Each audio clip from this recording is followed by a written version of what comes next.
Revived a little bit. As Coach Kyle said there at the end, we got a little bit of an edge back. You know, we prepped hard. We studied a ton of film. That's a good football team and healthy. They're going to win some freaking games. I hope they get healthy soon. That's the second punt block from Nick Fink. He just has a knack down in there. He's an undersized D lineman. And he's unbelievable at finding seams. So that's the second one he's had in a row. That got everything sparked. And then Cam and our offensive line just got after it those first couple series. We had some nice holes from the O-line. Told them this game was going to be won in the trenches. That's where it's going to have to come from. And Cam's going to have to thank a lot of guys tonight. We've been stressing for weeks to finish the game. Sheridan, we had him on the ropes. We played 3 quarters of really good football. But, you know, that's not enough to beat good football teams. So we've been stressing it, working it every single week since the beginning of the season. We got to learn to finish. Halftime, come out and just keep going. Keep going. Boost up our O-line because they were doing an outstanding job. They came prepared and ready to go. We've got, we hang our hat on Andy McLaughlin, who's got a ton of game experience. Baylor's a kid who played some defense, switching to the O-line's new, so those guys are starting to come together and really figure it out. These guys are going to enjoy it a little bit, but it's time to move on next week.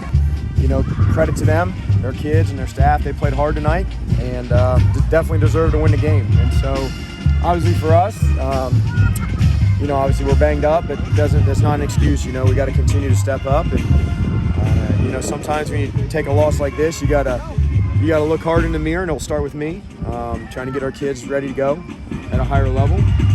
But I did challenge those guys too to collectively look in the mirror and just be ready to go. You know, be ready for corrections, be ready to get coached, be ready to make some adjustments, and learn from it. You know, we got a lot of season left. We had a good first half of the year.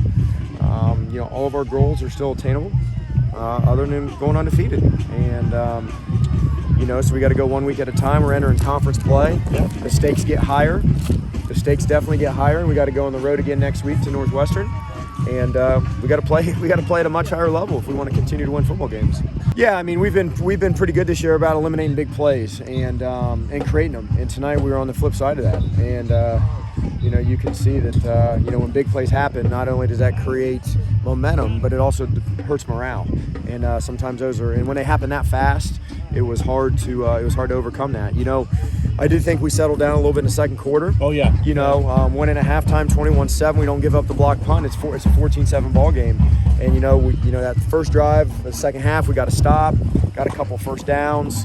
Made a big third down conversion and the penalty. We got off schedule again, and I thought that was a huge turning point because we could have put some points on the board, make it 21-14, 21-10. Now it's a different ball game, and that's football.